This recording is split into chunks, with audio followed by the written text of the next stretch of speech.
Hello everyone, আরেকটি ভিডিওতে আপনাদের সকলকে স্বাগতম।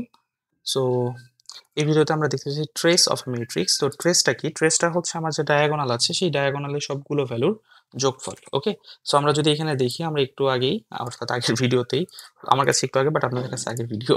সো আগের ভিডিওতে আমরা দেখেছিলাম এখানে যদি আমি জাস্ট ডায়াগোনাল দিয়ে দিই তাহলে আমার কাছে ডায়াগোনাল ভ্যালুগুলো চলে আসে। সেম ভাবে আমি just MAT rx matrix dot trace যদি দিই এই ফাংশনের থ্রুতে আমি ম্যাট্রিক্সের ডায়াগোনালে যে ভ্যালুটা আছে সেই ভ্যালুটা পেয়ে যাব।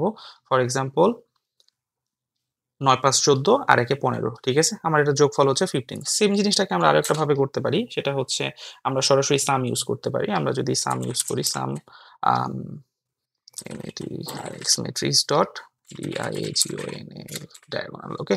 ম্যাট্রিক্সের ডায়াগোনালের সব এলিমেন্ট গুলোকে আমরা নিতে চাচ্ছি, নিয়ে সেটার আমি সাম বের করতে চাচ্ছি। সো আমার কাছে এটার জন্য 15 আসবে, ওকে? আমি যদি আগেরটাকে অফ করে দিয়ে এটাকে জাস্ট রান করি আপনারা দেখতে পাবেন এখানে আমার কাছে 15 আসছে, ওকে? Both are the same thing, sum of diagonal elements but trace. Okay, thank you.